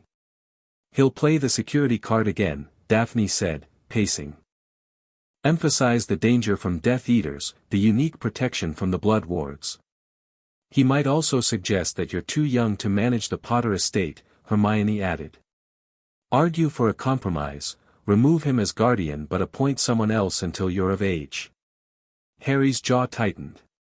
No more guardians. I've had enough of other people controlling my life. Legally, that's complicated, Nagnok said. You're still a minor by wizarding standards. Then we use wizarding law against itself, Daphne said suddenly, stopping her pacing. Ancient houses have exceptions. If Potter claims his lordship. Nagnok's eyes gleamed. The heir ascendant clause. Yes, that could work. Harry looked between them. What are you talking about? Hermione frowned, clearly trying to recall something she'd read. The heir ascendant clause, that's from the Ancient Houses Act of 1317, isn't it? When the last member of a noble house reaches the age of magical maturity, they can claim headship regardless of traditional age restrictions. Exactly, Daphne said. Potter's 15, but magically mature. The last of his line. If he claims the Potter lordship, he becomes legally adult for all matters related to the house, Nagnok finished. Including estate management and political representation. Harry straightened. I can do that. Just, claim to be Lord Potter. It's not quite that simple, Nagnok cautioned. There's a ritual. An oath. And the family magic must accept you. But it would work. Harry pressed. I'd be free of guardianship entirely. The goblin nodded slowly. If the magic accepts you, yes. Harry looked at each of them in turn. Then that's our move. When the session resumes, I claim my lordship. Daphne's lips curved into a smile. Dumbledore won't see it coming. A knock at the door interrupted their planning. Hermione cancelled the privacy charm and opened it cautiously. Remus Lupin stood there, looking distinctly uncomfortable. May I come in? He asked. Harry hesitated, then nodded. Remus entered, closing the door behind him. He looked around at the assembled group, lingering particularly on Nagnok and Daphne, before focusing on Harry. That was, quite a performance, he said finally. Harry's spine stiffened. It wasn't a performance. Remus held up a placating hand. Poor choice of words. I meant that you spoke well. Powerfully. He ran a hand through his graying hair. I had no idea, Harry. About the will. About Privet Drive. None of us did. Convenient, Daphne murmured. Remus shot her a look. I'm not here to make excuses. I'm here because. He paused, seeming to struggle with something. Because James and Lily would never have wanted this. Any of it. And I need to start making that right. Harry studied him warily. What are you saying? I'm saying I want to help, Remus replied. Whatever you need. Testimony, memories for a pensieve, access to old order records, anything that might strengthen your case. The room fell silent as everyone absorbed this unexpected offer. Why now? Harry asked finally. Why not years ago? Remus flinched. That's fair. More than fair. He sighed heavily. The truth is, I trusted Albus. We all did. After your parents died, after Sirius was taken to Azkaban, I was lost. Dumbledore offered direction, purpose. He told us you were safe, protected. I wanted to believe that. But you never checked, Harry said flatly. No, Remus admitted. I didn't. I told myself it was for security reasons, that my presence might draw attention to you. But the truth is, I was a coward. He met Harry's eyes directly. I failed you, Harry. I won't do it again. Harry felt something in his chest loosen slightly. Not forgiveness, not yet, but perhaps the beginning of understanding. All right, he said finally. We could use your help. Especially with the lordship claim. Remus blinked. Lordship? You're invoking heir ascendant. Daphne raised an eyebrow, clearly impressed that he knew of it. It solves the guardianship problem permanently. It's risky, Remus warned. The family magic can be particular. Especially for an old house like the Potters. What do you mean, particular? Harry asked. Remus hesitated.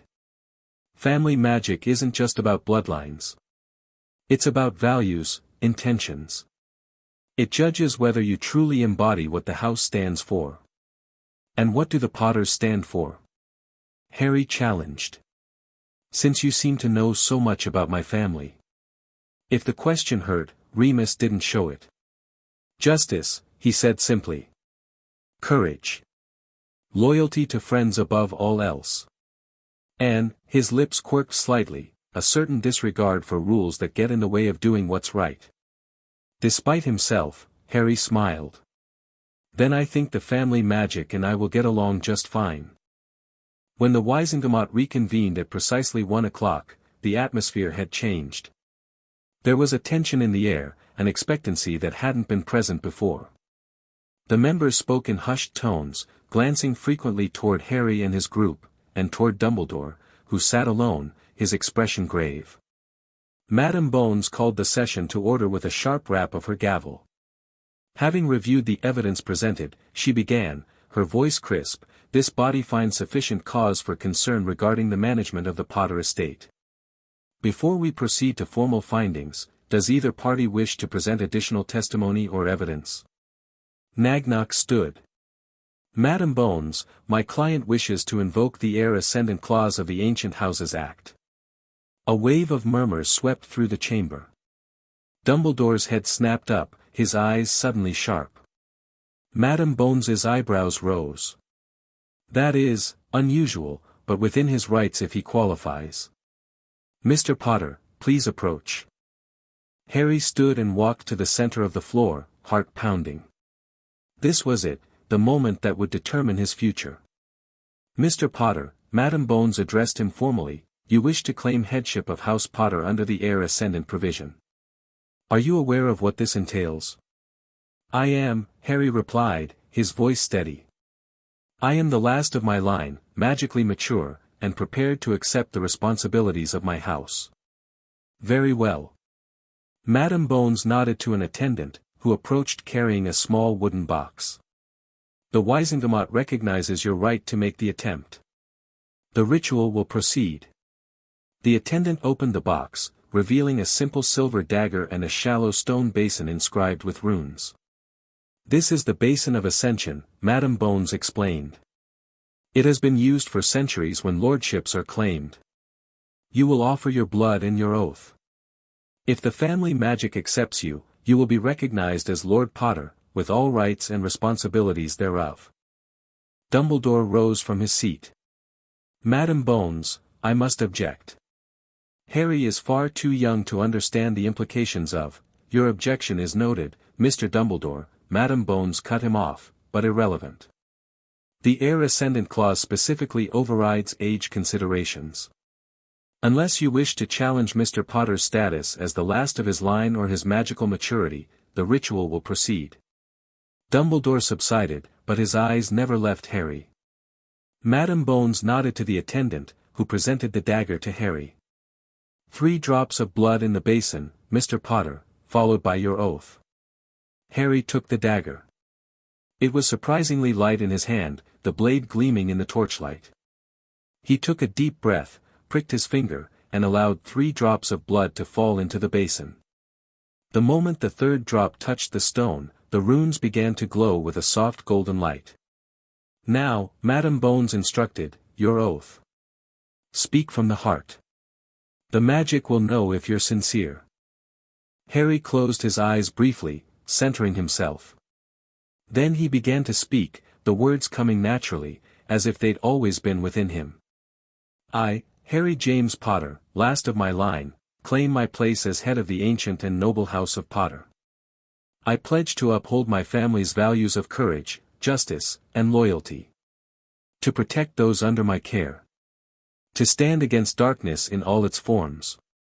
His voice grew stronger. I claim what is mine by blood and by right. My family's legacy. My parents' trust. My own future, freely chosen. The light from the basin intensified, bathing the chamber in golden radiance. Harry felt something stir within him, a warmth that spread from his chest to his fingertips, a sense of connection to something ancient and powerful. The runes on the basin shifted, rearranging themselves before settling into a pattern. A collective gasp went up from the Wizengamot. The magic accepts you, Madame Bones announced, a note of surprise in her voice.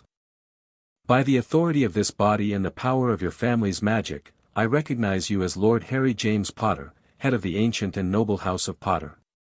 The golden light coalesced, forming a ring that settled onto Harry's right hand, a simple band of gold with the Potter crest.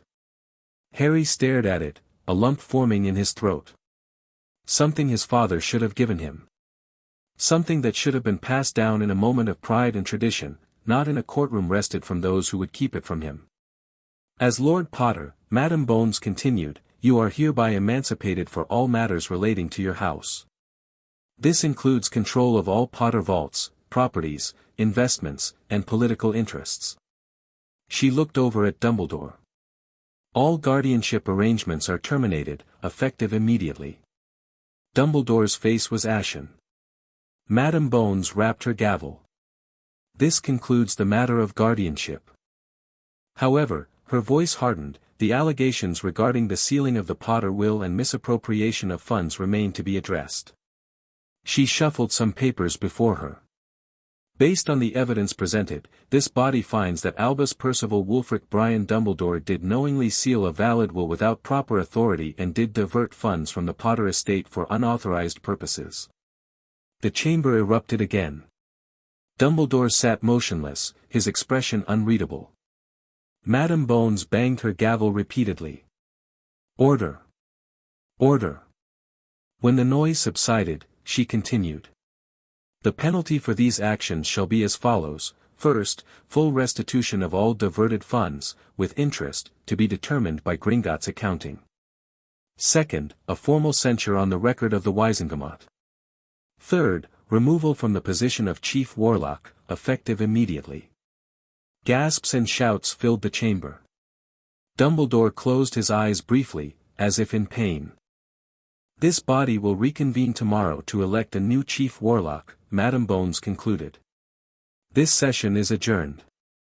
The bang of her gavel was lost in the explosion of noise as reporters rushed for the exits and Wizengamot members clustered in shocked discussion. Harry stood in the center of it all, the Potter ring heavy on his finger, freedom rushing through his veins like wildfire. Lord Potter, Daphne said later, raising a glass of butterbeer in the privacy of Potter's Rest. Has a nice ring to it. Harry snorted, still uncomfortable with the title. Just Harry is fine.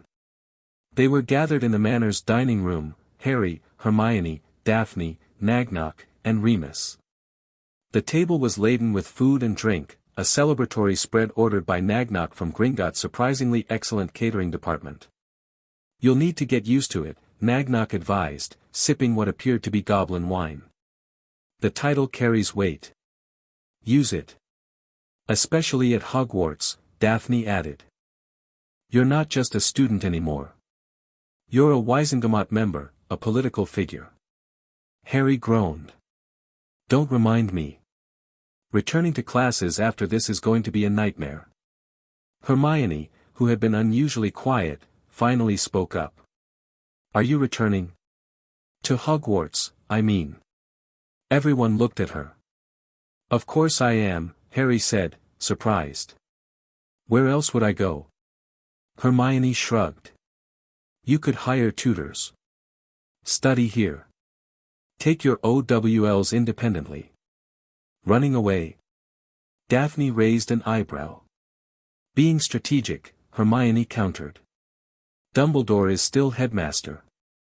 He may have lost his political position, but Hogwarts is his domain. His power base. Harry hadn't considered that.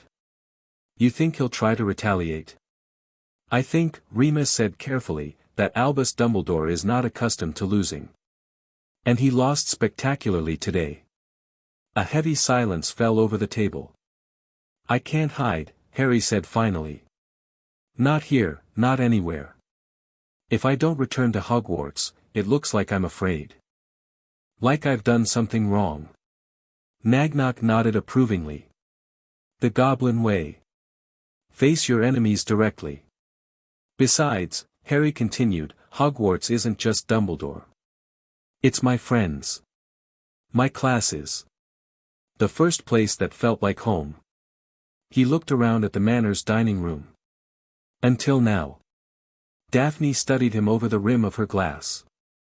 If you do return, you'll need allies. Beyond Granger, I mean. Hermione bristled slightly. Harry has plenty of friends. Friends, yes, Daphne agreed. But I'm talking about allies.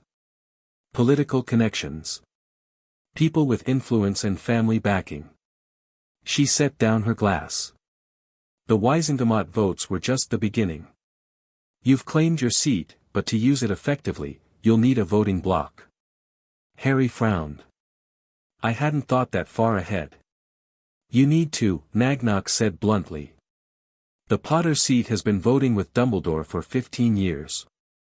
When you start voting differently, people will notice. Some will oppose you simply out of habit. Who would be natural allies? Harry asked, looking between Daphne and Remus. The neutrals, Daphne replied promptly.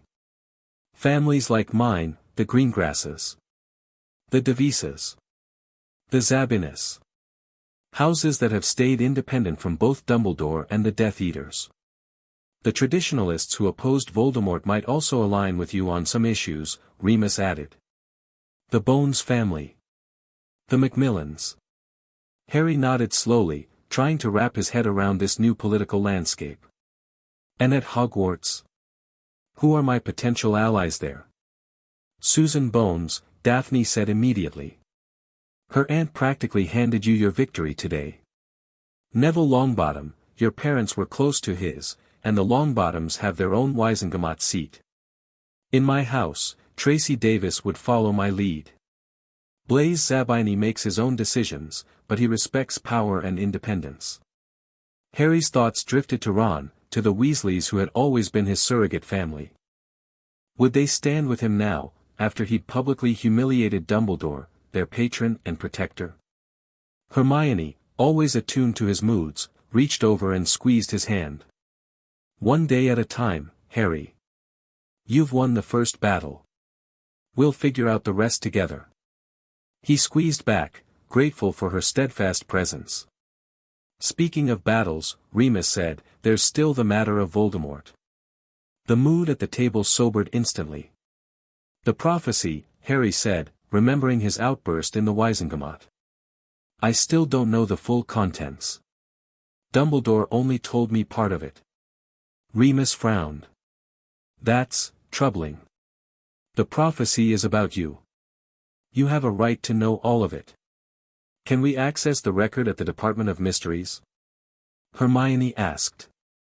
Now that Harry's legally an adult. Nagnak shook his head. The Hall of Prophecy was destroyed in the battle last month.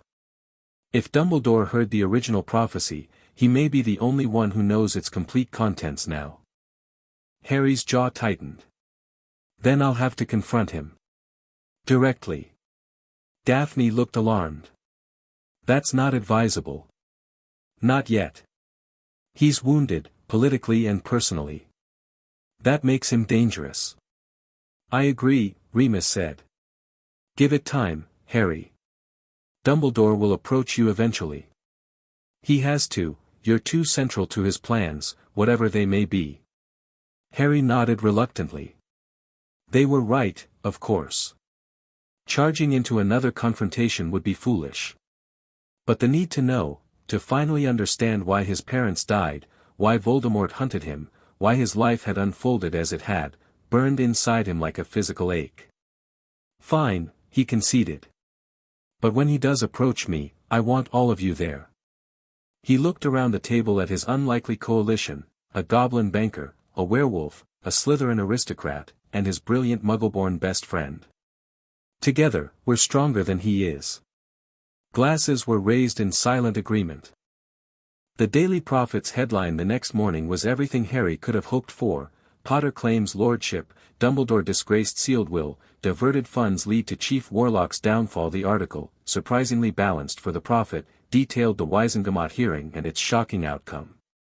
Quotes from various members painted a picture of a wizarding government in turmoil, with long-standing alliances suddenly in flux. Most satisfying was the small sidebar article, New Home for the Boy Who Lived. Lord Potter takes up residence at Ancestral Manor. There was no mention of Potter's Rest's location, of course. The Fidelius charm that Remus and Bill Weasley had helped cast made sure of that. But the message was clear: Harry Potter was no longer under Dumbledore's thumb, no longer at the Dursleys, no longer without a proper home. The Morning Owls brought a deluge of correspondence.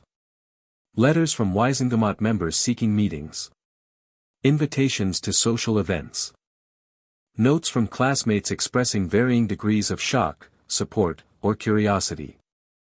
And a single, plain envelope addressed in familiar slanted handwriting: Lord Potter, I would appreciate the opportunity to speak with you privately regarding matters of mutual concern.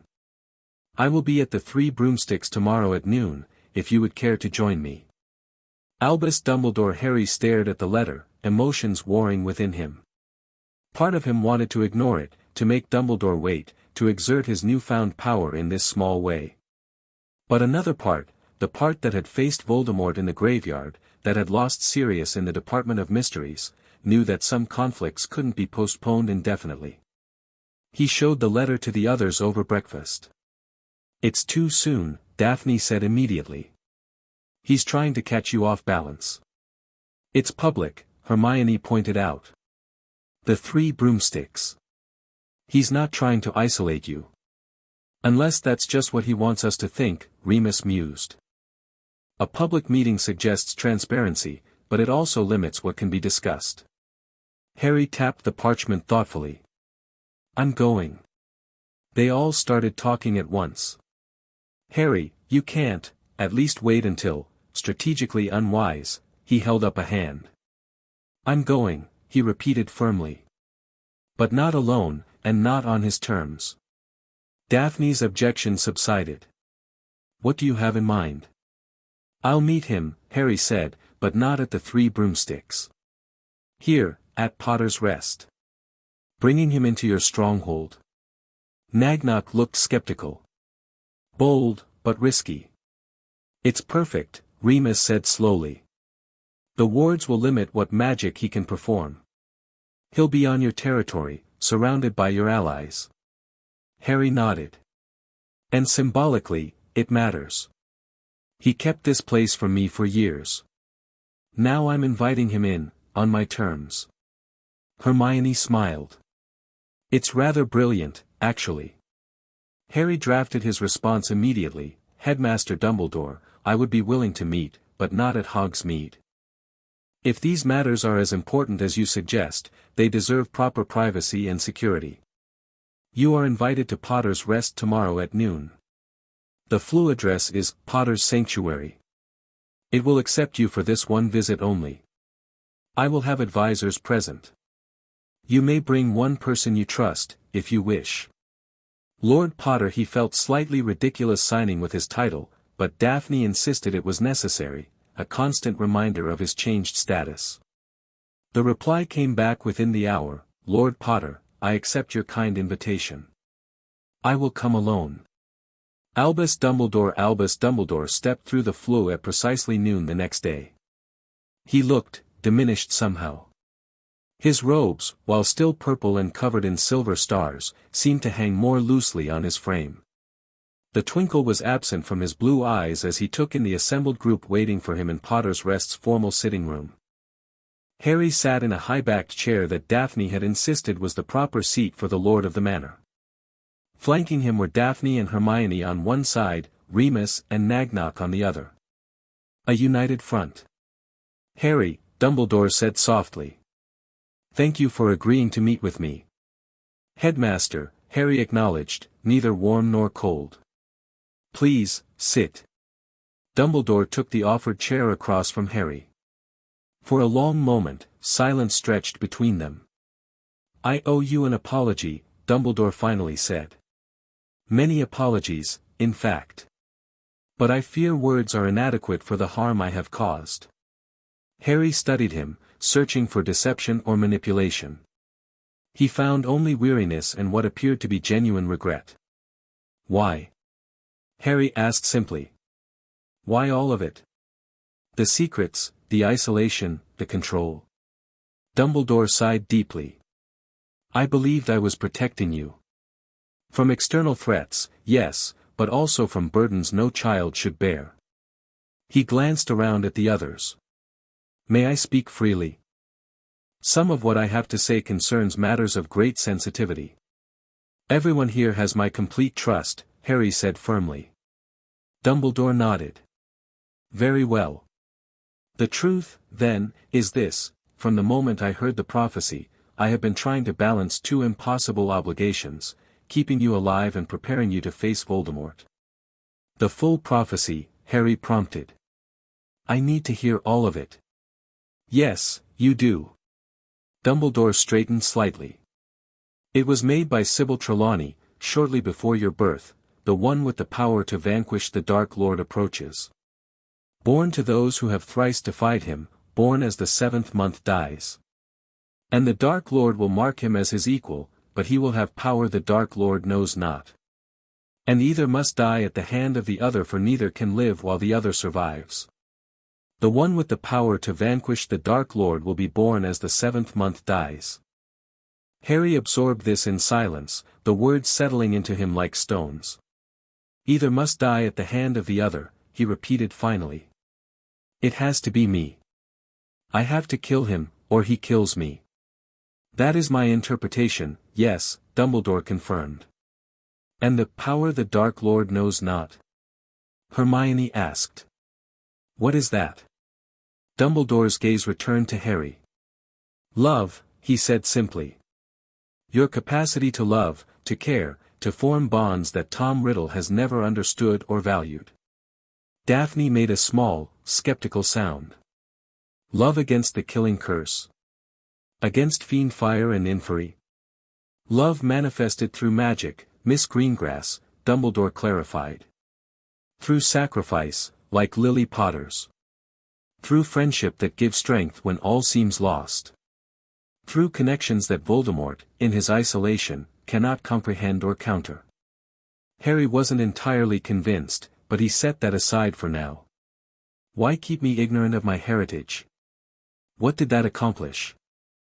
Dumbledore's expression turned pained. That was perhaps my greatest mistake.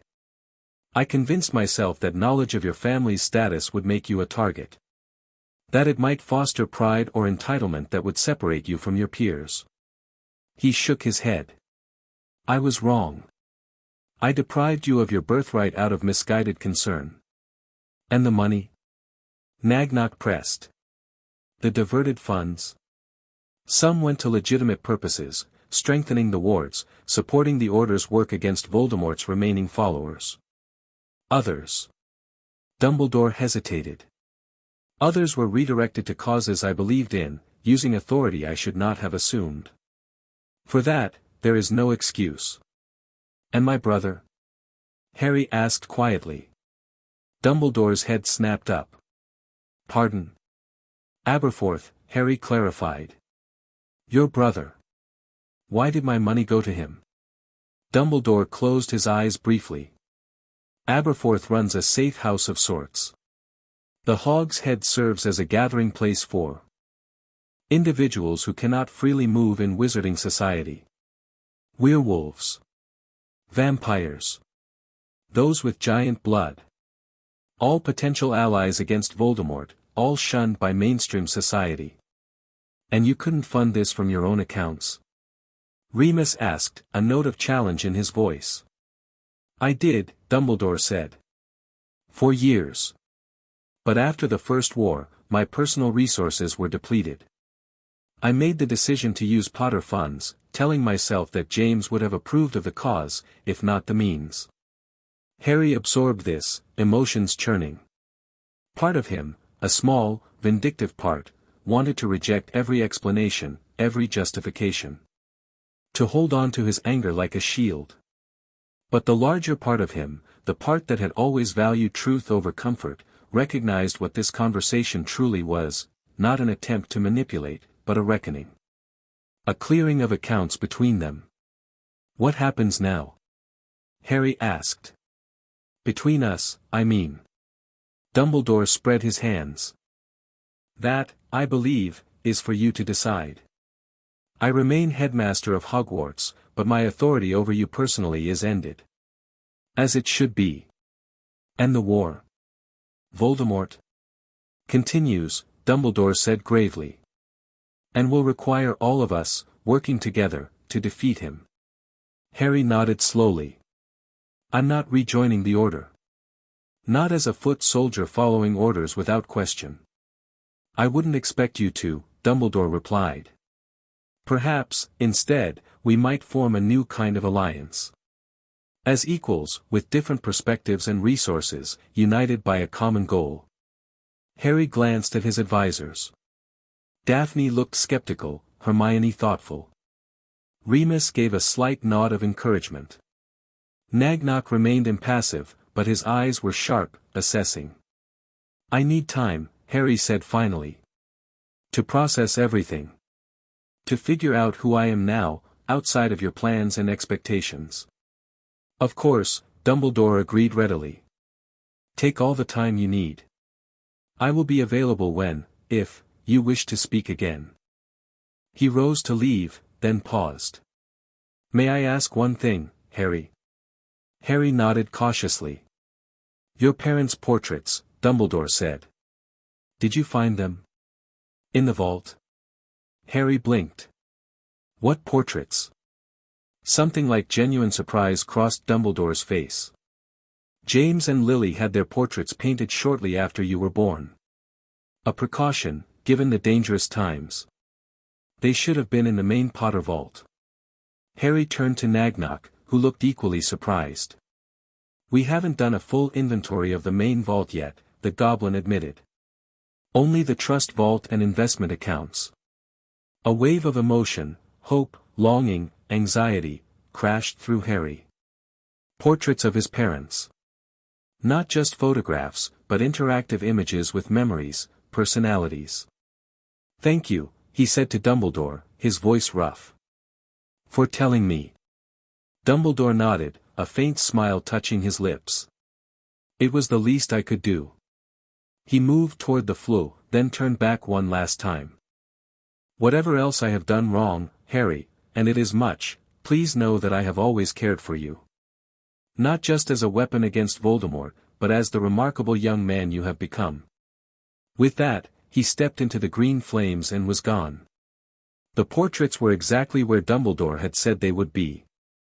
Harry stood in the Potter vault the next day, staring at two ornate frames leaning against the far wall. They were covered in protective cloth, but there was no mistaking what they were. Do you want privacy? Hermione asked softly from beside him. Harry shook his head. Stay. Please. With trembling hands, he pulled away the coverings.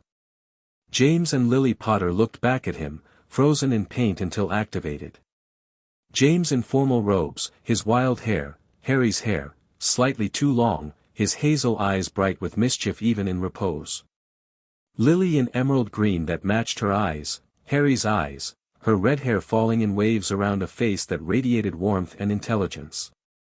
Harry touched the frame of his mother's portrait with reverent fingers. How do I? A drop of blood, Nagnok said from behind them. On the frame. It activates the family connection. Harry nodded, withdrew his wand, and cast a small cutting charm on his finger. He pressed it first to his father's frame, then his mother's, holding his breath as the magic took hold. For a moment, nothing happened.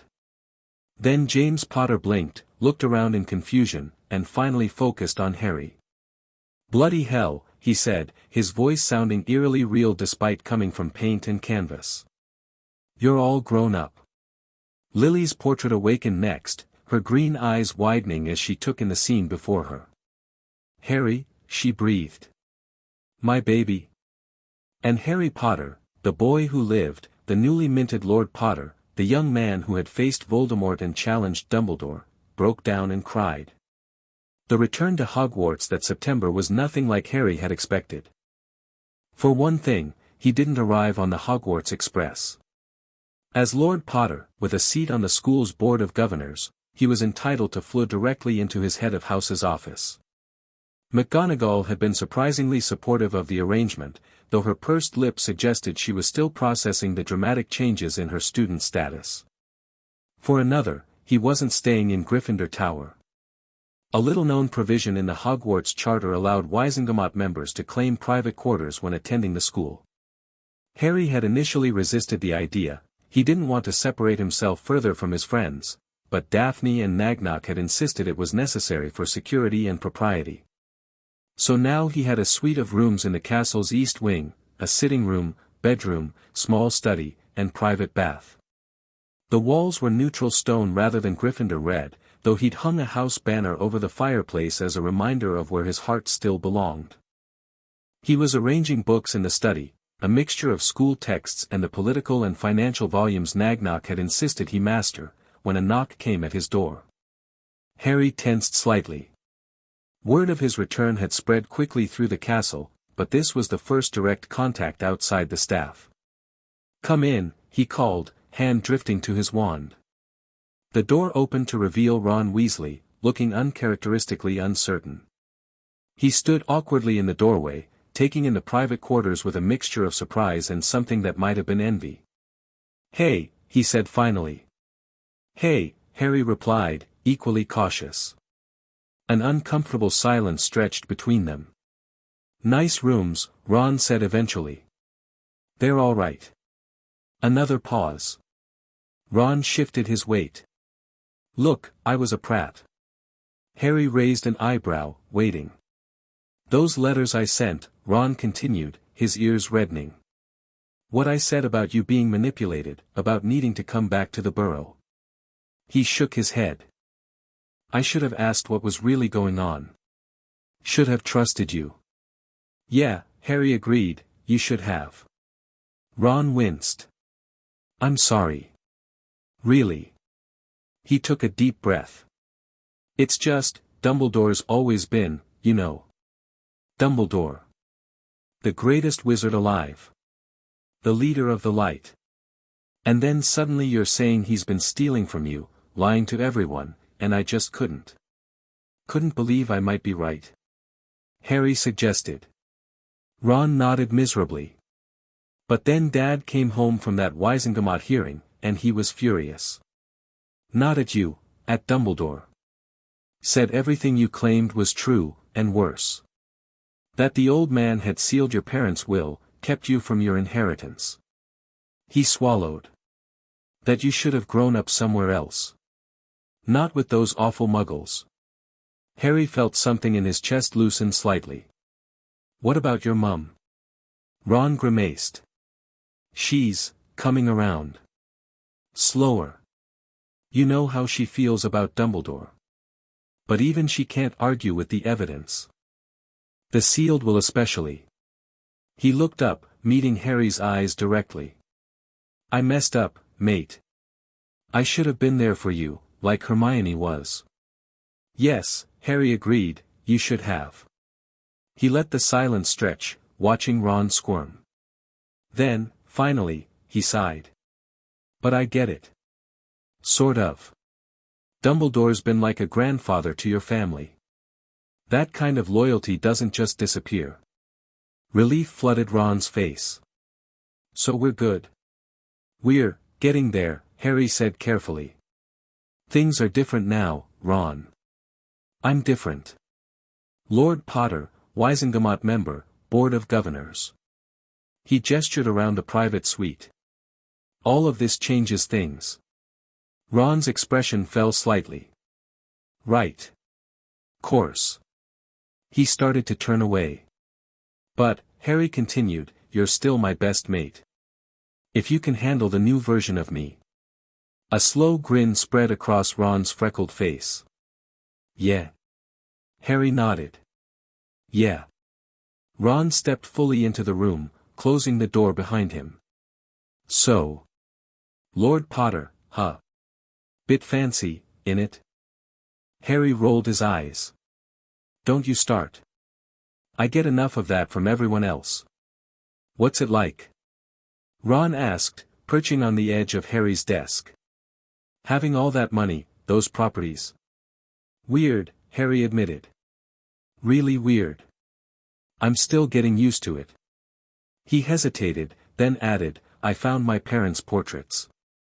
In the main vault. Ron's eyes widened. Bloody hell. That's, wow. What are they like? Brilliant, Harry said, a smile spreading across his face. Dad's exactly like everyone described, funny, bit arrogant, mad about Quidditch. And Mum. He swallowed. She's the smartest person I've ever met. Even Hermione was impressed. Ron laughed. High praise, that. Another knock interrupted them. Before Harry could respond, the door opened to reveal Daphne Greengrass, impeccably dressed in her school robes with the Slytherin crest. She stopped short at the sight of Ron. Weasley. Greengrass, Ron returned, instantly wary. Daphne looked at Harry. The study group is gathering in the library. Bones, Longbottom, Davis, and Abbott so far. Harry nodded. I'll be there in a few minutes. Daphne's eyes flicked between him and Ron. Shall I tell them you've been detained? No, it's fine, Harry said. Ron and I were just catching up. Daphne didn't look convinced, but she nodded. Don't be long. We have a lot to cover before the first Hogsmeade weekend. She departed with a final assessing glance at Ron. Study group? Ron asked when she was gone. Since when do you do study groups? It's not just studying, Harry explained. It's networking. Political allies. Students whose families have Wizengamot seats or political influence. Ron's expression closed slightly. Right. Lord Potter business. Harry sighed. Ron, no, it's fine, Ron cut him off. I get it. You've got responsibilities now. Important friends. He stood. I should let you get to your study group. Come with me, Harry said suddenly. Ron blinked. What? Come with me, Harry repeated. To the study group. I could use your strategic thinking. Your family has connections in the ministry that could be valuable. Me? With a bunch of political heirs and Slytherins? Harry grinned. Why not? Might be fun to watch Daphne's face when you start talking chess strategy applied to Wizengamot voting blocks. Ron hesitated, then a slow smile spread across his face. Well, when you put it like that. The first meeting of the Potter Alliance, as the press had dubbed it, took place in Hogsmeade 2 weeks later. Harry had reserved a private dining room at the Three Broomsticks. Around the table sat an unlikely coalition: Susan Bones and Hannah Abbott from Hufflepuff, Neville Longbottom and Hermione from Gryffindor, Daphne, Tracy Davis, and Blaise Zabini from Slytherin. Ron had come too, still slightly uncomfortable but making an effort. Luna Lovegood had drifted in uninvited but welcome, claiming the seat was free of politicking pimples. The first Wizengamot session of the term is next week, Harry began without preamble. I'll be attending as Lord Potter. I need to know where everyone's families stand on the upcoming legislation. Susan leaned forward. Auntie says the new Werewolf Employment Act is going to be the big fight. Umbridge supporters want even tighter restrictions. The Dumbledore faction is pushing back, but they're weakened without him as chief warlock. Where do the Potters historically stand? Neville asked. Harry smiled slightly. Firmly pro-werewolf rights. My dad's best friend is a werewolf, after all. The Greengrasses will vote with Potter on this, Daphne said. Father believes the current restrictions are counterproductive, they drive werewolves underground rather than encouraging proper safety measures. Longbottom will stand with Potter as well, Neville declared, his voice stronger than Harry had ever heard it. The boy had changed over the summer, growing taller and more confident.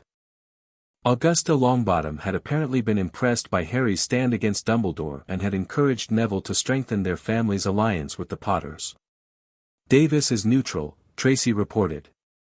But I might be able to sway Father if I had more concrete information about the economic benefits of looser restrictions. Hermione immediately pulled out a notebook. I've been researching exactly that.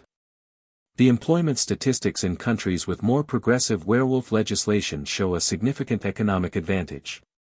As his friends, old and new, discussed strategy and politics, Harry sat back and observed. It was strange, this new world he'd created. Lord Potter with his political allies, his financial empire, his ancestral home. So different from the boy who had lived in a cupboard, who had marveled at his first chocolate frog card, who had only wanted to be just Harry. Yet somehow, amidst all the changes, he had found something he'd been seeking his entire life, a place to belong. A legacy to uphold. A future to shape on his own terms. The Goblin audit had revealed far more than financial discrepancies. It had uncovered the truth of who Harry Potter was meant to be. As the meeting continued around him, Harry's hand drifted to the pocket where he kept a miniaturized portrait frame, a special one, commissioned to hold copies of his parents' portraits. Later, in the privacy of his quarters, he would enlarge it and tell James and Lily about his day, his plans, his hopes.